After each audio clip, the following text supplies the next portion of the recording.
जी प्यार से बोलिए जी।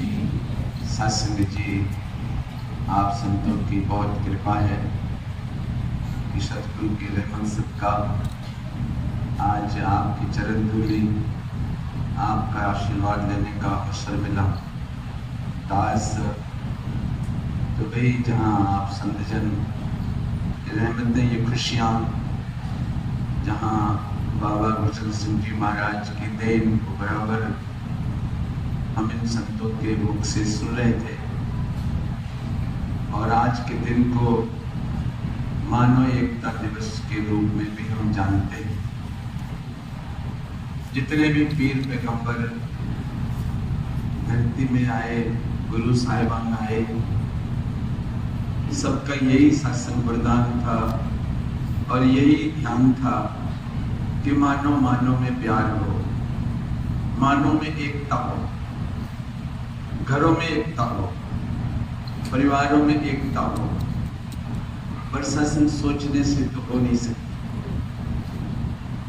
हम चाहे हमारे घरों में प्यार हो, हमारे साथ संगत में आपस में प्यार हो, हमारी ब्रांच में प्यार हो, ये ऐसे नहीं हो सकता, क्योंकि हमारे मन और हमारे विचार मिलते हैं। एक पिता के विपुल कुमारा, पृथक पृथक गुण भिन्न चारा। महात्मा कहते हैं पिता के 4 बच्चे होते हैं, चारों बच्चों की मिजाज अलग अलग है। कोई निम्र होता है, कोई सतवचनी होता है, कोई लड़ाई झगड़ा करने वाला होता है। ठीक इसी प्रकार से सत्संग जी परिवारों में, समाज में, ब्रांचों में और इस संसार में ये मानव बटा हुआ है अपने विचारों, अपने सिद्धांतों और अपनी मान्यताओं की वजह से। जब भी सत्संग जी ब्रह्मज्ञानी संत भक्त संसार में आए, उनके पास ये वरदान था, परमात्मा का ज्ञान था। सत्संग जी जितने भी हमारे पवित्र ग्रंथ हैं, जिनको हम बड़ी श्रद्धा से पढ़ते हैं, वो सारे ग्रंथ परमात्मा को जानने वालों के द्वारा लिखे गए। ऐसा कोई भी पवित्र ग्रंथ नहीं है संसार में जो बिना ब्रह्मज्ञानी के बिना लिखा गया। जिन्होंने परमात्मा को जाना, आज हम उनके पवित्र ग्रंथ, उनके विचार पढ़ते हैं, और उन पवित्र ग्रंथों का संदेश भी यही है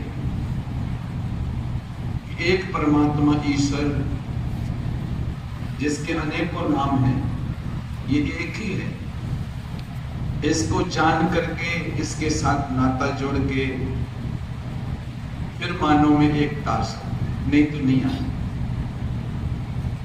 परिवारों में एकता तभी आ सकती है जब हम सब सदस्यों को प्रभु का ज्ञान हो और जीवन में भक्ति हो। तो स्वर्ग का नक्शा बन जाता है जिस घर में बस जाए नाम। जिस घर में जितने सदस्य हैं, अगर वो प्रभु को जान करके तन मन से सतगुरु को समर्पित है, उस घर का नक्शा स्वर्ग वाला होगा। ऐसा ससी महात्मा कहते हैं। उस ब्रांच का नक्शा स्वर्ग जैसा होगा, एक दूसरी की कदर होगी। पर सत्संग कहीं ना कहीं हमें इसीलिए बाबा गुरचरण सिंह महाराज की उन आशीर्वादों को बार बार संत महात्मा याद दिलाते हैं। और ये वाणी भी सत्संग यही हम सुन रहे हैं कि गुरसिख है वो, पूरे गुरु सिख अंग संग रब को जाने जो हमारे अंग संग परमात्मा है, रब है। ऐसे गुरु की शरण में जाना है, रब तो पास है हमारे। बाबा अवतार सिंह जी महाराज समझाते हैं, ऐसे गुरु के चरण में जाना है जो हमें इस परमात्मा का ज्ञान दे, नाम न दे, ज्ञान दे, जानकारी दे। जैसे हम सुनते आए संतों के वचन, पूरे गुरु का सुन उपदेश, पार ब्रह्म निकट कर। कि पूर्ण गुरु की यही निशानी रही है जब भी सत्संग संसार में पूर्ण गुरु आए, उनने सच का सौदा किया, चाहे वो कैसा भी व्यक्ति रहा हो, और सच का सौदा हुआ, मन बना लिया, संकल्प ले लिया, गुरु की शक्ति मिली और वो सत्संग मानव से महामानव बने। चाहे सदना कसाई रहा हो, गड़पा बैश्वा रही हो, या सत्संग की भूमिया चोर रहा हो, और भी अनेकों नाम है, सज्जन ठग रहा हो, उस समय भी जहां पूर्ण गुरु की शरण में गए, सच का सौदा किया, इस परमात्मा को जाना, जान करके उनकी शिक्षाओं को स्वीकार किया, अपने मन को सदगुरु के शिक्षाओं पे अर्पण करने की सदगुरु से ही शक्ति मांगी, तो सत्संग आज उनके नाम है। उनके आगे ठग लगा हुआ है, लेकिन सज्जन बन गए, सच में फिर ठगी छोड़ दी। आज सत्संग जी वही ब्रह्म ज्ञान है। परमात्मा तो सदैव काल एक ही है, पर पूर्ण गुरु बदलते रहता है, चोला बदलता रहता है। इसलिए सत्संग वेदों में एक मंत्र आता है, न अयम आत्मा प्रवचने निर्लभ्यो, कि कोई इस परमात्मा को प्रवचन से नहीं जान सकता। मुंडको उपनिषद है, न मेधिया न बहुना श्रुते, कोई बहुत सुनता रहे 24 घंटा सारी उम्र महात्माओं के वचन सुनता रहे, वेद कहता है और वो कहे कि मुझे परमात्मा की जानकारी होगी, तो नहीं हो सकती, और नहीं होगी तो एक तानी नहीं, क्योंकि एक को जाना नहीं, हुजूर कह रहे हैं। इसलिए संतों का संदेश है, चाहे वो गीता हो, वेद हो, जितने धार्मिक ग्रंथ हैं, उनका संदेश एक ही है कि प्रभु को जाना। वेद भी यही कहते हैं, शास्त्री जहां से दास कह रहा था, इस परमात्मा को कोई सुनने से नहीं जान सकता।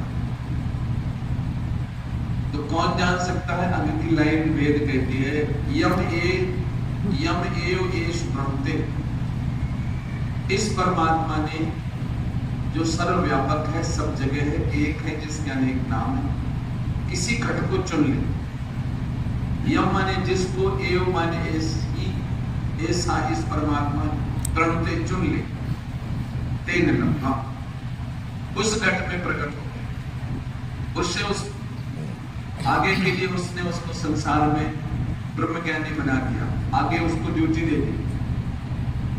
तेन लम्हा, उसको प्रकट हुआ, उसके द्वारा ये प्रकट हो। तस् एव ऐसा ब्रह्मते तरुण स्वाम, उस घट के द्वारा ये अपने राज खोलेगा, और यही खोलता है। इसलिए सत्संगी जी हुजूर कहते हैं, वो गुरसिक होते हैं, भगत वो होते हैं जिन्होंने पूर्ण परमात्मा को जाना हो। फिर आगे कहते हैं सत्संगी जी, फिर जिनके अभिमान खत्म हो गए, ये सबसे कठिन काम है सत्संग। दुनिया में सबसे कठिन काम है नीवा होना, झुकना, ये बहुत कठिन काम है। सत्संग जो झुक जाते हैं, उनकी शक्ति बरकरार रहती है, वो मैदान मार देते हैं। लेकिन संसार में झुकने वालों को लोग कायर कहते हैं, अरे डर गए। घरों में सत्संग, कोई भी हलीमी वाली बहन है, कोई भाई है, कोई बच्चा है, और बड़े हाथ जोड़ के कहे मुझे माफ कर दो, सत्संग जी आप यकीन मानिए उसकी तरक्कियां उसको कदम चुने। मगर झुकना इतना आसान नहीं है। बाबा हरदेव सिंह जी महाराज कहा करते थे, देयर इज नो हार्म, हानि क्या हो गई, even if you have not committed mistake and you have asked sorry, there is no harm in saying sorry. Sorry कहने में क्या हानि है, मगर कठिन है, क्योंकि हमें वातावरण नहीं मिला ऐसे झुकने वाला, हमें समाज में वातावरण मिला है और अकड़ाने वाला, निम्रता वाला वातावरण तो गुरु का होता है। साथ संगत में जो आते हैं, जिन्होंने रब को जाना है, उनके मन झुकते हैं, जिनके मन झुकते हैं उनके निंकार की रहमत प्रकट होती है। बड़ी से बड़ी शास्त्र की ताकत है संसार में, उनका कुछ नहीं बिगाड़ सकता। बाबा कृष्ण महाराज कहा करते थे, संसार की शक्तियां पहले तो सुख देती हैं, कुछ दिन के बाद इन्हीं से हमें दुख मिलना शुरू हो जाता है। केवल गुरु ही होता है जो लोक और परलोक दोनों को सुखी करता है। शासन दया करो, मेहर करो, ये जो वचन आए हैं ना, नीमा होके होमे छपे, ये होमे अहंकार है शासन में, ये हमें ज्ञान तक नहीं लेने देता। कई बार हम सुनते रहे, हरिसो हीरा छोड़ के करे आन की आस, सो नर नर के जाएंगे सत भांखे रविदास। कई बार हम सुनते हैं। बाबा अवतार सिंह महाराज कहा करते थे, पहले तो शेरनी का दूध ही नहीं मिलता। कोई कहे कि मैं शेरनी का दूध ले लूं, हुजूर कहते थे नहीं, कौन जाएगा भाई, शेरनी के पास कौन जाएगा। अर्थात पहले तो परमात्मा का ज्ञान ही नहीं मिलता, ये मन तैयार ही नहीं होता वो परमात्मा को, क्योंकि है थोड़ा सा समय शासन। गरुड़ जी को काकभूषण जी कहते हैं कि ये तब मनुष्य रूपी देह सिर्फ रब को जान करके भक्ति के लिए ही मिली है, इसी से कल्याण होना आत्मा का। बाबा हरदेव सिंह जी महाराज एक 58 शब्द है हरिवंश हरदेव वाणी 58, उसमें सवाल हमारे मन में आता है कि कौन भटक रहा है इस शरीर को छोड़ करके, फिर कौन भटकेगा, दूसरे शरीरों में कौन जाएगा, वो कौन है जिसको ब्रह्म का ज्ञान दिया जा रहा है, वो है कौन जो शरीर के अंदर है, शरीर छोड़ने के बाद भटकेगा अगर परमात्मा को जान के भक्ति नहीं की। तो हुजूर इसमें 58 शब्द देवानी कहते हैं, आत्मा का सफर है लंबा, धन का सफर। हुजूर समझा है कि भाई आत्मा का सफर लंबा है, ये आत्मा जो परमात्मा का अंश है इस शरीर में आई है आज, इसने पहले भी कई शरीर धारण किए। तन का छोटा सफर यहाँ, ये शरीर तो थोड़े समय के लिए, पहले कितने शासन कई जन्म भई कीट पतंगा, महात्मा पहले समझाते रहे हमको, कितने सफर किया शरीरों में, ये छोटा सा सफर है। कब बचपना गुजरा, कब जवानी आ गई, कब बुढ़ापे की तरफ चले गए, और बाद में सत्संगी वो काम किया नहीं जो करना था, और जो किया उसका कुछ भी फायदा नहीं हुआ, साथ में कुछ गया नहीं। तो हुजूर कहते हैं आत्मा का सफर है लंबा, तन का छोटा सफर यहाँ, तन मन, तन और मन, जहां मन है वही तन मन के बंधन में फंसकर बंधा हुआ बेखबरियां।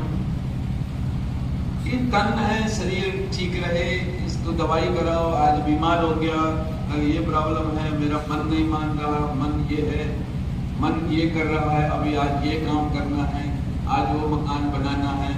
ये मन जो है सत्संग में भी नहीं आने देता।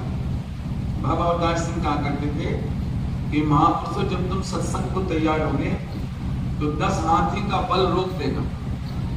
अरे चलते हैं अभी तो बहुत टाइम है। बाबा अवतार सिंह महाराज से पूछा, बाबा जी ये पहुंचे हुए संत कौन होते हैं? बोलते बड़े पहुंचे हुए संत हैं। बाबा अवतार सिंह ने कहा जो समय से सत्संग में पहुंच जाते हैं वही पहुंचे हैं। कमाल की बात है, वचन ऐसा सही है। बाबा कृष्ण महाराज कहा करते थे हम दुकान अपने टाइम से खोलते हैं, बच्चों को स्कूल समय से भेजते हैं,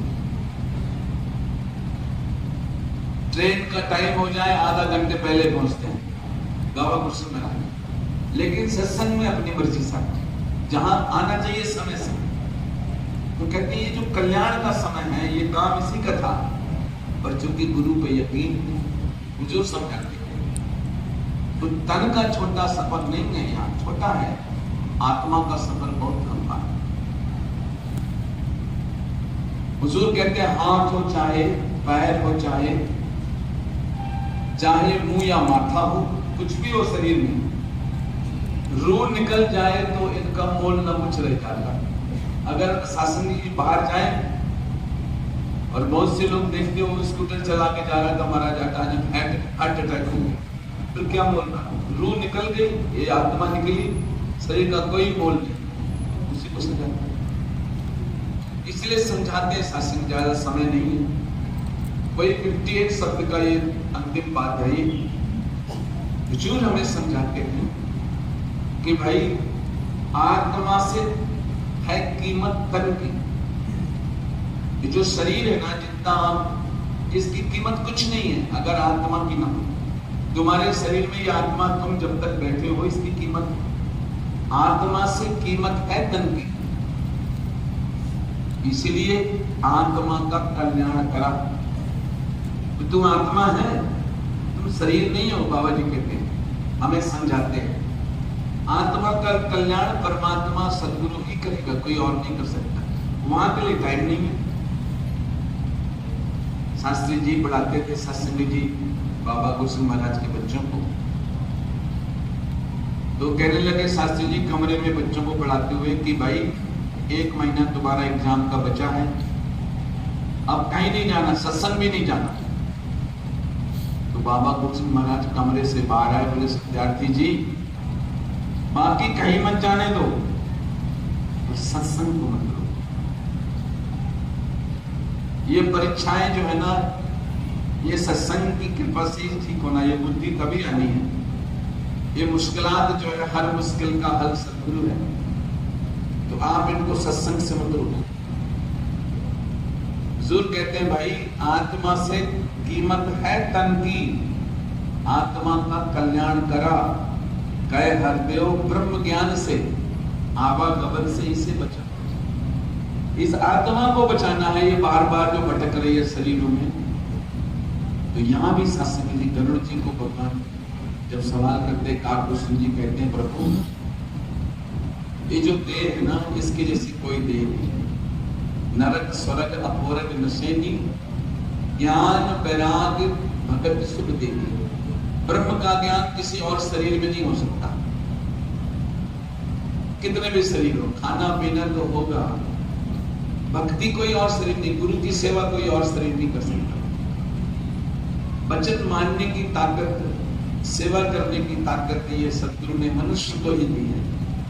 ये रहमत है शास्त्री जी, दरवाजे सुखों के खुले हुए। हाँ जी, गुरसिख वो है जो गुर दसे उस उत्ते इतबार करे, पाना मन्ने मिठा बोले गुरसिखा नाल प्यार करे। शास्त्री जी, गुरसिख वो है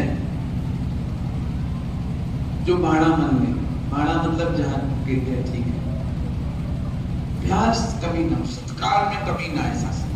ये मन जहां भी अड़े ना, तो मैं नमस्कार करता हूँ, ये मुझे करते नहीं। अरे बाबा गुरसिंह महाराज से पूछा जाकर के एक संत ने, बाबा जी जो बड़े बड़े महात्मा है तो नमस्कार ही नहीं करते, हम तो नमस्कार करते। तो बाबा जी कहते हैं नमस्कार तुम किसको करते हो? बाबा जी अब सोचना पड़ता, उनको करते हो या गुरु का ध्यान करके करते हो? कहता महाराज गुरु का। बोलते बस फिर गुरु प्रमाण कर रहा है, तुम अपना कल्याण करो, वो जाने, उसका काम जाने और संतुष्ट हो कि गुरु तो मेरा नमस्कार करता है, मैं बराबरी क्यों करूं, मैं तो सेवादार हूं। अगर सुख लेना है शास्त्री जी, तो एक बहुत सुंदर समारोह है, अपने मन को नीवा रखना है। मैं दासन आकाश। इसीलिए सत्संग जी हमारे मन में ये विचित्रता रहती है। यहां लिखा भाड़ा बनने मिठा बोले। जितनी बंदूक है ना सत्संग जी, वो छोटे से घोड़े से चलती, टिगर बोलते हैं इंग्लिश में। पूरी बंदूक में अगर टिगर है ना, यूं खड़ा, नहीं तो कुछ भी नहीं कर सकती। पूरे शरीर की ताकत को निकालने की टिगर ये जुबान है। जिसने जुबान पे कंट्रोल कर लिया, उसने जहान पर कंट्रोल किया। अब गुरुसिख जितने होते हैं ना, वो गुरु से कृपा करते हैं, संकल्प लेते हैं, कसम लेते हैं, सच्चे पातशाह जब भी बोलूंगा मैं ठीक बोलूंगा और मधुर बोलूंगा, नहीं तो नहीं बोलूंगा। बच्चों में शक्ति है शासन, बच्चे मान जाते हैं, बड़े बुजुर्ग फिसल जाते हैं। बच्चे भी संकल्प लेके जाएंगे, सच्चे पातशाह ने हमें वचन दिया, हमने गुरु को, हमने जब भी बोलना है निम्रता से बोलना है, नहीं तो नहीं बोलना है। जहां शास्त्र में उनका बोलना, सच्ची राय बचाने, सच की रास्ता है जो गुरु कह रहा है, मन को भटकाना नहीं है। एक परमात्मा है, बाकी माया है। माया से नहीं मांगना, मांगना परमात्मा से। परमात्मा से मांगेंगे सत्संगी जी तो हमें ये खुश करेगा, माया से मांगेंगे तो हमसे खरीद ले लेंगे, वापस लेंगे और चुकाना पड़ेगा। इसलिए महात्मा हमेशा कहते हैं भाई बस जो वचन आ गया गुरु का। पुरातन समय में सत्संगी जी जब गुरु नानक देव जी महाराज ने अपने भगत से कहा कि कीकर के पेड़ को हिलाओ और इसमें से मिठाइयां गिरी, तो उनके बच्चों ने सोचा बाबा का दिमाग काम नहीं कर रहा, एक कीकर से कई मिठाइयां गिरेंगी। गुरु को समझ नहीं पाए कि ये आप रब है। लैला जी से कहा महाराज कुछ चढ़ गया, उसने हिलाया और मिठाइयां गिरी। आज तक इतिहास में दर्ज है वो बात। गुरु तो कुछ भी कर सकता है। हम अपनी सामर्थ्य से जब कुछ करते हैं हम दुखी होते हैं। जब गुरु के वचन को मान करके संतों की, बाबा अवतार सिंह जी महाराज कहा करते थे, मेरे पास महात्मा आते हैं और कहते हैं बाबा जी ये तकलीफ है, तो मैं कहता हूं निरंकार कृपा करेगा, पर वो कृपा नहीं होती, उनका विश्वास हट जाता है। वो औरों संतों से कहते हैं कि मैं तो बाबा जी का आशीर्वाद लेके आया हूं, आशीर्वाद तो काम ही नहीं किया तो संगत वालों का क्या होगा, पर महात्माओं से क्या होगा। कहता गुरु की सोचने लगता है, मेरे से आशीर्वाद लेके जाते हैं, उनका काम नहीं करता है। संतों ने कहा क्यों बाबा जी? बोले गुरु का संदेश नहीं सुनते, जो सत्संग में आते हैं वचन नहीं सुनते, तो मानेंगे क्या?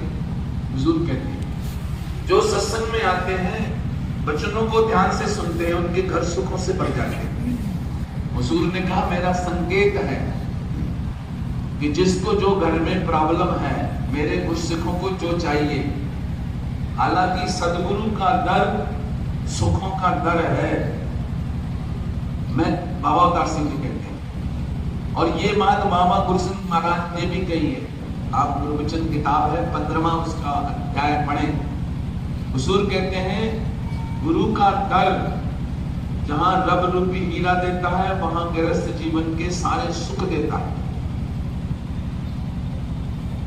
कहा करते थे कभी ये मत मांगो कि सच्चे पातशाह मुझे आपके चरणों का सहारा ही चाहिए, तुम्हें गृहस्थ जीवन का चौथा प्रण दिया है, तुम्हारे बच्चे हैं, तो कहा करो मुझे जरूरत के लिए जो मांगो वो लो। गुरु से कभी मत कहो मुझे कुछ नहीं चाहिए, भक्ति हो। सेवा कैसे करोगे? जो संत महात्मा तुम्हारे घर में आएंगे, तुम्हारे पास कुछ नहीं होगा तो क्या सेवा करोगे? सत्संग आने के लिए अगर साधन नहीं होगा तो कैसे आओगे? कहा करके सब अपने गुरु से मांगा करो, लेकिन मांगने का तरीका बताया। मेरा संकेत है तुम इन मेरे संतों को अपने मुखी महात्मा की इजाजत दे करके 2-4 महात्मा अपने परिवार में ले जाओ। आपकी जो समर्थ हो, गिलास पानी का हो, या आपको लंगर कराने का ध्यान है, लंगर कराओ और निरंकार का ध्यान करके उनको नमस्कार कर दो और मन में कह दो सच्चे पातशाह इस चीज की जरूरत है। उनको बताना भी नहीं है निरंकार से, लेकिन सोच के नमस्कार करो और वो तुम्हारा काम ना हो तो मेरा कॉलर पकड़ लेना, ऐसे वचन बोलते। ये विधि है। आपने चलते चलते फोन से कहा महापुरुषों आशीर्वाद दो काम हो जाए, तो कैसे होगा? विधि एक आध बार हो भी जाएगा, फिर नहीं होगा, क्योंकि सेवा करके गुरु को ले जाना है। छोटी छोटी बातें समझाया करते थे कि गुरु बाबा कृष्ण महाराज सारे सुख चाहिए। सत्संग जी हम सुनते हैं कि वो एक गुरु महाराज का हुक्म आया, रात की आधी रात है, अपने भगत से दिन हो गया है, नदी से कपड़े साफ करके लाओ। भगत उठा, उसने देखा आधी रात में, मगर उसने कुछ नहीं कहा। कपड़े लिए, इतिहास पढ़े पूर्ण गुरुओं के, कपड़े साफ करने चला गया। आधी रात को नहर से आ गया नदी के बाद। गुरु महाराज ने पूछा कि तो आधी रात है, तूने सवेरे के इंतजार नहीं किया? तो वो गुस्से कहता सच्चे पातशाह आपके हुक्म से दिन चढ़ता है, आपके हुक्म से रात होती है, मुझे रात से क्या लेना, दिन से क्या लेना, मेरे लिए तो आपका हुक्म ही दिन है। ऐसे महात्माओं को सत्संग जी, ये गुरु उनको गुरु गद्दी गुरु जैसा बना देता, ये करे आप समान। हाँ सत्संगी जी, हमारे लिए हुक्म आता है कि महापुरुषों सत्संग का समय इतना है और हम उस हुक्म को सच्चे पातशाह से अरदास करें, गरीब नवाज ये निभ जाए। बाबा अवतार सिंह कहा करते थे, सत्संग का समय आए तो समझा करो मौत आ गई है, जैसे मौत को कोई रोक नहीं सकता, ऐसे सत्संग मत छोड़ा करो। जो ड्यूटी मिली है, जो वर्दी मिली है, जो सेवा मिली है, उसे गुरु का आसरा लेके निभाओ। सदवचनी बनना है, कोई तुम्हारा काम रुक जाए मुझे पकड़ो। सत्संग यहाँ भी यही वचन आ रहे। हाँ जी, पल पल उत्ते गुरु है राखा, जिस किस दा ध्यान करे, कहे अवतार एहो जिहा गुरसिख लखां दा कल्याण करे। सत्संग जी वचन का बड़ा, पल पल उत्ते गुरु है राखा, कमाल है, वचन आ गया। सदगुरु उस गुरसिख का वही राखी करेगा। बड़ी से बड़ी प्रॉब्लम क्या, दुनिया की कोई शक्ति गुरु भक्त का कुछ बिगाड़ नहीं सकती, मगर उसका ध्यान ये रहे कि उसको कभी किसी से अपमान, यानी वो किसी का अपमान न करे, हमेशा गुरसिखी का याद रखे। बुजुर्ग कह रहे हैं, अब वचन ये आ गया है भाई, अभिमान ना आए, जो महात्मा कहें ठीक है, हमारा नीवा बना रहे, गुरु को सामने रखे कि भाई गुरु। सत्संग जी इतिहास का एक बात याद दिखाता है, समय हो गया। ऐसे ही प्रसाद बट रहा था, महात्मा प्रसाद बट रहे थे, इससे एक महात्मा बैलगाड़ी से आया, सोचा मैं प्रसाद ले लेता हूँ, लाइन पे आ गया, सोचा बैलगाड़ी चल देगी मेरी, तो लाइन तोड़ के आगे चला गया, महाराज प्रसाद दे दो, मेरी बैलगाड़ी चली जाएगी। तो प्रसाद बांटने वाला बोले लाइन में आ जाओ। अब लाइन बहुत लंबी थी, लगा तो सही, फिर देखा अब गाड़ी चली जाएगी, फिर आया, बोले महाराज मेरा ध्यान है प्रसाद देना है और गाड़ी चली जाएगी, मेरे कोई नहीं उस बैलगाड़ी में। तो उस महात्मा के मुंह से कठोर शब्द निकल गए, है तो सेवादार, है तो वर्दी वाला, और क्या निकल गए, तुम क्या रीछ भर गए थे उसके जानदार। वो महात्मा तो चला गया, रीछ वो खुद बन गया, ज्ञान होते हुए रीछ बना, गुरसिख की मर्यादा भूल गया, वो खुद रीछ बना। और सत्संग जी तस्वीर गुरु गोविंद सिंह महाराज का दरबार लगा हुआ है और रीछ आया है दरबार में, नाच रहा है, जल्दी शॉर्टकट करता था। जिसका बाप उसका बेटा नाम उसका कीर्तिया है, वो दरबार की चोला कर रहा है, सब हंस रहे हैं, जैसे जो रीछ नाच रहा है वो भी हंस रहा है, उसकी तरफ गर्दन कहाँ भाई कीर्तिया, तू क्यों हंस रहा है? कहने महाराज सभी हंस रहे, बोले तो तेरा बाप है। कहा महाराज उसने तो बहुत सेवा की है, वो कैसे रीछ बन सकता है? बोले की तो है, गुरसिख क्या मेरे कर दिया। सत्संग रहमत करो, इन संतों पर गुरु रहता है, हर एक का सत्कार करें, कोई जरूरी नहीं है कोई ब्रह्म का ज्ञान लिए है इसमें से नहीं। मानव एकता तभी आ सकती है जब हम हर मानव में गुरु का वचन मान करके इनका सत्कार करें। इनके हमारे लिए तो सब घट में राम है, सब घट में रब है, सत्संगी सुखों का दल है। ये एकता हमारे अंदर घर में परिवार में तभी आएगी जब अपने बच्चों को हम सत्संग में लाएंगे, उनका सिर गुरु के चरणों में झुकेगा। ये नम्रता, ये मिठास, ये प्यार, ये हम की देन है, प्यार से कहना